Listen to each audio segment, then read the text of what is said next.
Welcome back. You know the drill. 5 and 5. So these are what I've picked out as five New Zealand or Flying Nun classic albums. And this one was quite hard because I know there's lots that I've missed out that are deemed as classics. But these are five what I think are classics in 5 minutes. So yeah, I feel like this one might there'll be lots of ones where people go, oh, you haven't shown that, you haven't shown that. But yeah, it's a tough one. I've actually put out six because I couldn't decide with some. But yeah, five classics. Let's do it. Okay, here we go. 5 minutes. Now, in no particular order, this for me absolutely deserves to be in there. Just the sound of this thing, the guitars, the crunch, the snarl, the way the band plays, how tight they are. You know, you can feel the energy and the ferociousness and the power they're getting through. Like it really translates.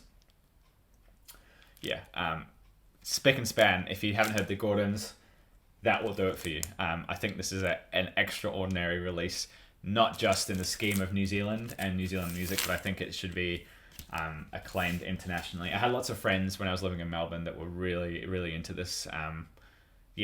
Just amazing, crunchy, dark, raw post punk. Yeah, it's super amazing, super cool. This isn't the original pressing, but it's the later Flying Nun one here. Super fantastic. So yeah, that's definitely in there.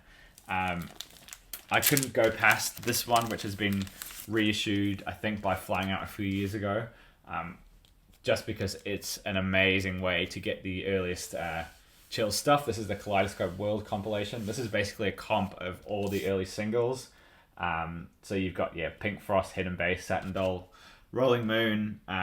They're all on here. I think this is a really amazing document of early chills music, and it's really, really essential. But actually, check out their later stuff because there's some really good stuff happening there, especially in the last sort of two. Even Silver Bullets is great too. Anyway, amazing. The music on here to me is magical, and I mean that. There's some really, really special moments, some really nice soft touches, and there's something really special. I think about this music in here. Check out the video for Kaleidoscope World too. It's very warming and makes me smile every time I hear it. This is fantastic. The Chills Kaleidoscope World. But yeah, there's a reissue out too. Okay, let's keep going. This one, people may think it's the Chills, but it's not. This is actually the Dunedin Double. Again, another thing that I think is absolutely essential for New Zealand music. This is four LPs. Four sides, two LPs. It's called the Dunedin Double, and you've got a side from the Sneaky Feelings, the Stones, the Chills, and the Verlaines. This is something that I was, again, extremely lucky to find about 4 or 5 years ago, before it was reissued. I love these custom labels on here. Yeah, four sides, and all the cuts are amazing. They really exemplify what the bands were doing at the time. I love this so much. I think, any Flying Nun or even a New Zealand music fan, I hate to sound like I'm some sort of elitist. You should have this, but you really should have this. It's amazing. I love it, and I cherish it. So that's the Dunedin Double. I can't remember the year off the top of my head, but I want to say 87, but I could be wrong. Okay, we're really going with the heavy hitters here. I'll end on that one. I think this is a really special release. This is the Bats Daddy's Highway. They have released a lot of records, and they released quite a bit before this and quite a bit after. But for me, this is the thing that really characterizes their sound and their style, and the feeling that the Bats give off. It's all in here. It's absolutely beautiful. This came out in 1987, the year of my birth.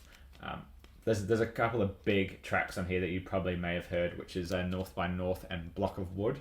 But I just think that the interplay and the feeling on this is really special, and it really shines through with what they're doing. They have a really nice warm sound throughout their career, but this just really hits like a really nice groove and plays through. I really like that Alistair Galbraith, who I'm a massive fan of, plays violin on this too, on I think about 3 or 4 tracks. But yeah, this is Daddy's Highway. I think this is a really cool album cover too. Being a graphic designer, I get sucked into attractive album covers, and this definitely hits the mark. So yeah, that's that one. This is another classic. I don't play it anywhere near enough as I should, and when I do, I actually really enjoy it more than I think I enjoy it, if that makes sense. Man. Damn. I'm kind of slowing down a bit on these. I kind of need to... I need to speed it up a bit. So, yeah, the Verlaines. This is Hallelujah All the Way Home.